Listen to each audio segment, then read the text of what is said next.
Hello students, how are you all? This is Abhishek and today we are going to learn in this video about uh, the next key element of a democratic government, and that is a democratic government needs to resolve the conflict. Conflict means विवाद.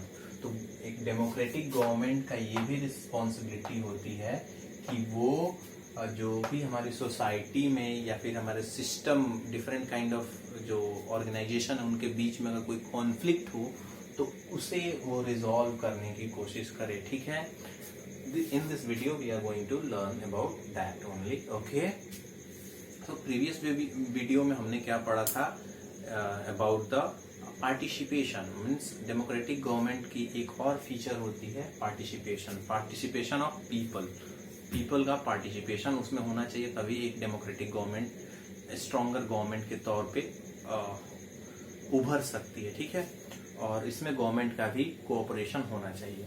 अब हम पढ़ेंगे need to resolve conflicts.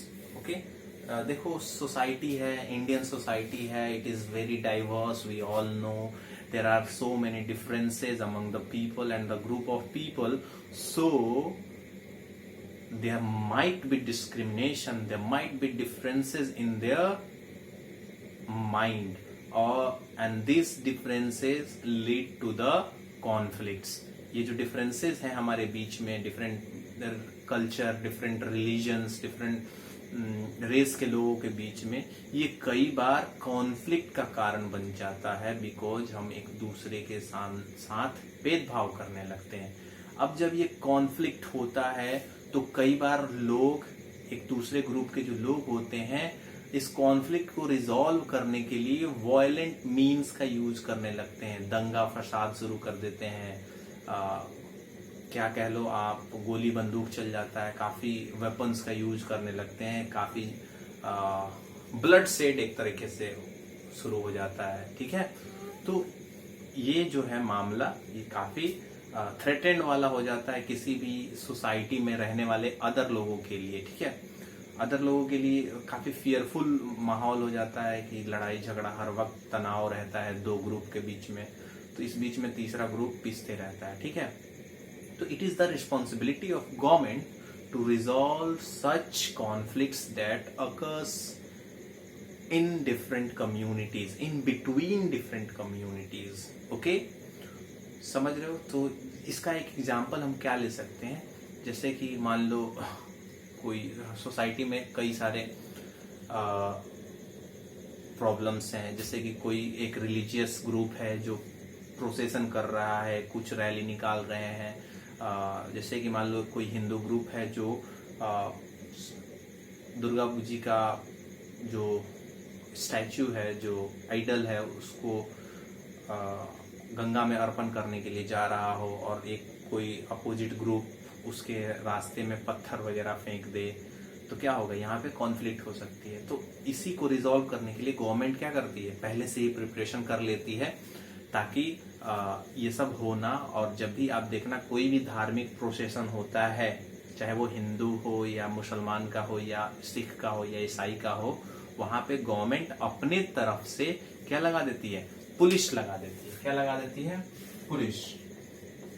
Police जो है वो प्रोसेसन में क्या करती है, ड्यूटी देती है, क्या करने के लिए, ताकि कोई भी कॉन्फ्लिक्ट जो है वो वायलेंट ना हो.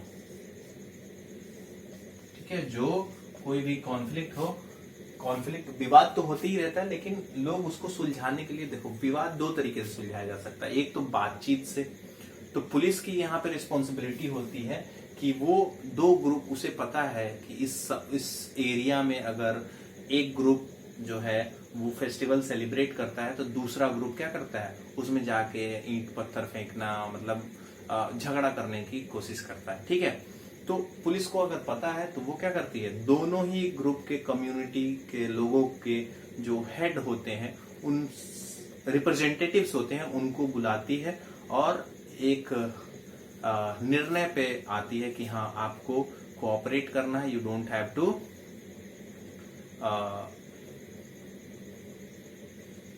फाइट, आपको फाइट नहीं करना है, ठीक है। और पहले तो वार्निंग दे देती है एंड देन आफ्टर पुलिस को ड्यूटी पे लगा देती है ताकि प्रोसेसन वगैरह में ये जो कॉन्फ्लिक्ट हो वो वायलेंट ना हो, मतलब खून खराबा ना हो, ठीक है। इसी को बोलते हैं लॉ एंड ऑर्डर, ठीक है, इसी को बोलते हैं लॉ एंड ऑर्डर।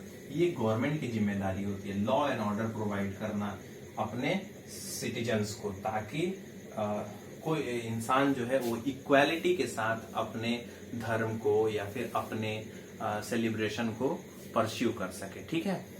अब सोसाइटी में कई तरीके के झगड़े हो सकते हैं, या एक तो दो ग्रुप के बीच में भी झगड़ा हो सकता है, दो स्टेट्स के बीच में भी झगड़ा हो सकता है, दो स्टेट्स के बीच में भी झगड़ा हो सकता है। तो ग्रुप के बारे में मैंने आपको बताया कि मान लो कोई भी धार्मिक काम हो रहा हो तो दूसरे धर्म वाले कई बार क्या लगा देते हैं, अड़ंगा लगा देते हैं, ईंट पत्थर फेंकने लगते हैं, जिसके वजह से कॉन्फ्लिक्ट वायलेंट हो जाता है। तो इसको रोकने के लिए सरकार जो है वो पुलिस फोर्स को वहां पे ड्यूटी पे क्या कर देती है, तैनात कर देती है।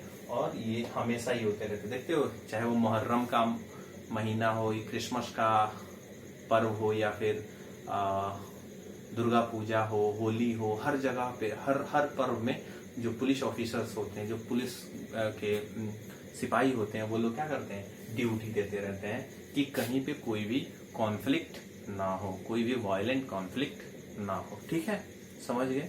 तो ये पुलिस किससे बिलोंग करती है, ये गवर्नमेंट की एक अंग है पुलिस।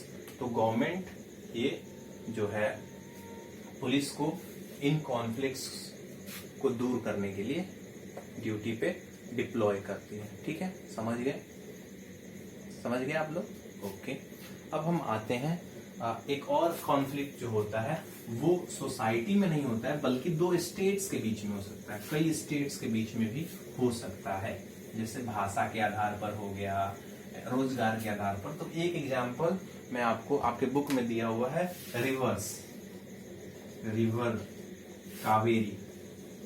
कावेरी। ये जो रिवर है ये भारत के इस वाले हिस्से से गुजरती है, किस वाले, यहाँ पे है कर्नाटका, ठीक है, यहाँ पे है तमिलनाडु, ठीक, ये है तमिलनाडु और ये है कर्नाटका। थोड़ा सा बॉर्डर लगता है लेकिन मैंने वो नहीं बनाया, ठीक है। तो मान लो ऐसे है, ये तमिलनाडु और ये केरला है। तो ये कावेरी नदी है, ये कर्नाटका से निकलती है और तमिलनाडु को जाती है। तो कर्नाटका से निकलती है मानी ये ऊंचाई पे है, ये अप स्ट्रीम है, और ये इधर की तरफ जाती है तो ये डाउन स्ट्रीम है, ठीक है। तो नदियों का क्या है, रिवर जो है वो किसी एक स्टेट में निकलेगी, मतलब एक स्टेट से ओरिजिनेट होती है, दूसरे स्टेट तक में फ्लो करती है और तीसरे स्टेट में जाके गिर जाती है, मतलब डिपॉजिट हो जाती है तीसरे स्टेट से होते हुए, ठीक है। तो इस तरीके से क्या होगा, इसके वाटर डिस्ट्रीब्यूशन में हो सकता है कि झगड़ा हो सके कि मुझे कोई जो है स्टेट वो ज्यादा पानी यूज करे, कोई स्टेट को कम पानी मिले। इससे क्या हो सकता है, कॉन्फ्लिक्ट हो सकता है इन बिटवीन द स्टेट्स के बीच में कॉन्फ्लिक्ट हो सकता है। क्यों, क्योंकि नदियां तो एक जगह रहती नहीं है, वो एक स्टेट से चलती हैं, दूसरे स्टेट को क्रॉस करते हुए तीसरे स्टेट तक चली जाती हैं, ठीक है। तो इस बीच में क्या हो सकता है, वाटर डिस्ट्रीब्यूशन, वाटर यूज पर थोड़ा सा कॉन्फ्लिक्ट हो सकता है। तो इस कॉन्फ्लिक्ट को रिजॉल्व करने की भी जिम्मेदारी किसकी है, गवर्नमेंट की, सेंट्रल गवर्नमेंट की। तो ये रिवर कावेरी का आप एक बार एग्जाम्पल देख लो। तो रिवर कावेरी क्या है, ये कर्नाटका से ओरिजिनेट होती है और ये तमिलनाडु में जाती है, ठीक है। तो कर्नाटका में ये कृष्णा सागर डैम है, अप स्ट्रीम पे कर्नाटका ने एक इसी नदी पे कृष्णा सागर डैम बना रखा है, ठीक है। अब यहाँ पे इस डैम के वजह से यहाँ पे इस नदी का पानी रुक जाता है, इस नदी का पानी रुक जाता है, और इससे कर्नाटका के लोग कई तरीके से इस वाटर का यूज करते हैं, जैसे कि इरिगेशन का काम हुआ, इलेक्ट्रिसिटी जनरेशन का काम हुआ, और जो बगल में ही बेंगलुरु है, बेंगलुरु में जो भी पानी है वो इसी, मतलब बेंगलुरु एक बहुत बड़ा शहर है, उसमें करोड़ों लोग रहते हैं, तो उनको पानी की जरूरत है, फैक्ट्रीज हैं तो बहुत सारा पानी की जरूरत है। तो ये जो पानी की पूर्ति है वो इसी वाटर से होती है। कौन से वाटर? ये कावेरी रिवर की वाटर जो स्टोर होती है कृष्णा सागर डैम पर, उसी रिवर से इसकी आपूर्ति होती है। ठीक है, समझ रहे हो? अब क्या हो, यहाँ पे तमिलनाडु में भी इसी नदी पर एक कुट्टूर डैम है। क्या नाम है डैम का? नाम क्या है एक बार मैं देख लूं, शायद कुट्टूर डैम ही है।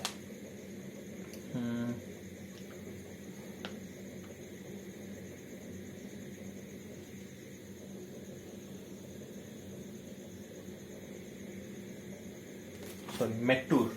यहाँ पे एक डैम है जिसका नाम है मेट्टूर। ओके, तमिलनाडु में एक डैम बनाया है तमिलनाडु ने, इसी नदी पे, कावेरी नदी पे ही एक डैम बनाया है जिसका नाम है मेट्टूर। तो अब कॉन्फ्लिक्ट किस बात का है कि ये है अप स्ट्रीम में, ये ऊंचाई वाला हिस्सा है इस नदी का और ये डाउन वाला। तो जब तक ये डैम बिल्कुल भरेगा नहीं तब तक इधर पानी नहीं आएगा। और इस डैम के पास पानी कब इकट्ठा होगा? जब यहाँ से पानी ये लोग छोड़ेंगे।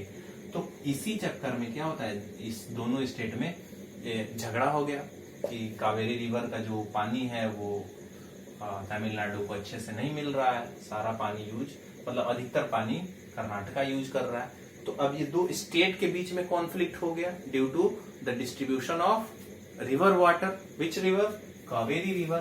तो इसको खत्म करने के लिए सेंट्रल गवर्नमेंट ने ट्राइब्यूनल बनाया, कोर्ट को बोला कि आप इसमें डिसाइड कीजिए और प्रॉपर डिस्ट्रीब्यूशन ऑफ वाटर कीजिए, मतलब वाटर का जो इक्वल डिस्ट्रीब्यूशन हो वो होना चाहिए, इसको इंश्योर कीजिए। ठीक है, ये था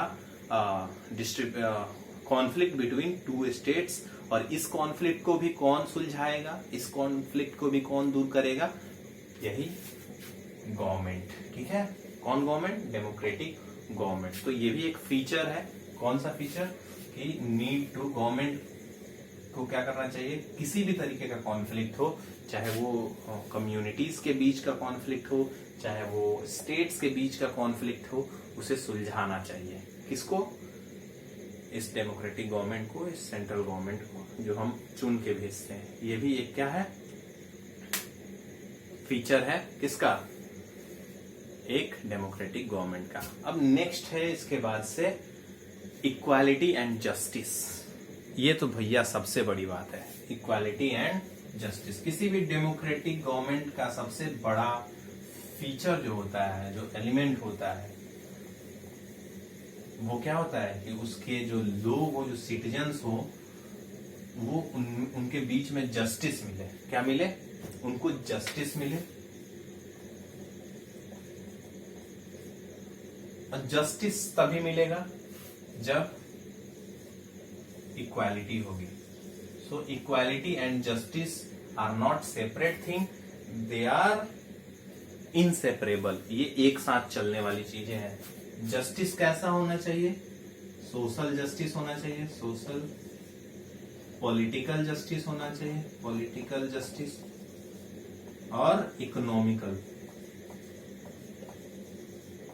ठीक है, जब इस तरह, मतलब सोशली किसी समुदाय को छोटा ना समझा जाए, उनके साथ डिस्क्रिमिनेशन ना हो। जैसे कि सोशल जस्टिस का मतलब क्या हुआ? जैसे कि दलित ग्रुप थे, पढ़ा था हमने पिछले चैप्टर में, दलित ग्रुप को हम हमेशा, हमारा जो सोसाइटी है उन्हें नीचा समझता था, और नीचा समझने की वजह से उनकी पॉलिटिक्स में कोई भी रिप्रेजेंटेशन नहीं था, उनको वोट देने का अधिकार नहीं था, उनके यहाँ से लीडर्स नहीं बिलोंग करते थे, जिसकी वजह से वो हमेशा क्या होगा, उनके लिए पॉलिसीज नहीं बनी, उनके भलाई के लिए काम नहीं हुआ, तो हमेशा से इकोनॉमिकली पुअर रह गए, सोशली बैकवर्ड थे, जिसकी वजह से पॉलिटिक्स में नहीं जा पाए। पॉलिटिक्स में नहीं गए तो वो इकोनॉमिकली क्या हो गए? बैकवर्ड रह गए, गरीब रह गए। और जब ये हुआ उनके साथ, तो फिर क्या हो गई? इनइक्वालिटी हो गई उनके साथ, इनइक्वालिटी। ठीक है, उनके साथ क्या हो गई? इनइक्वालिटी हो गई। तो ये जस्टिस बिल्कुल जरूरी है किसी भी ग्रुप के लिए, तभी क्या होगा? ये इनइक्वालिटी में से इन गायब होगा। Got it? समझ रहे हो आप लोग? समझ रहे हो? तो ये जस्टिस और इक्वालिटी दोनों इनसेपरेबल थिंग है। जस्टिस मिलेगा किसी भी ग्रुप को सोशली, पॉलिटिकली, इकोनॉमिकली, तभी वो क्या होगा, इक्वालिटी को फील कर सकता है। This is the democratic element. इसके बारे में हम नेक्स्ट वीडियो में काफी डिटेल पढ़ेंगे, फिलहाल मैंने आपको बता दिया। आप देखते हो हमारे प्रेम्बल जो है, संविधान का प्रेम्बल इस बुक में कई बार लिखा हुआ है, उसमें we the people of India solemnly resolve to constitute India into a sovereign secular socialist democratic republic and to ensure its citizens what justice। पहला लाइन ही क्या लिखा है, जस्टिस। कैसा, social political and economic. Okay, उसके बाद कोई बात आती है तो पहले जस्टिस होना चाहिए, उसके बाद ही क्या आएगी, इक्वालिटी आएगी। Justice, equality of opportunity and status, ठीक है, एंड फ्रीडम ऑफ स्पीच, मतलब liberty of speech, expression, thought, belief and worship. ये है ना किसमें, हमारे प्रेम्बल में। तो पहले जस्टिस होना चाहिए, सोशली आपको एक्सेप्टेंस मिलनी चाहिए, पॉलिटिकल आपका पॉलिटिकल रिप्रेजेंटेशन होना चाहिए गवर्नमेंट में, एंड देन उसके बाद से आप यूं ही आप क्या हो जाओगे, इकोनॉमिकली प्रॉस्परस हो जाओगे।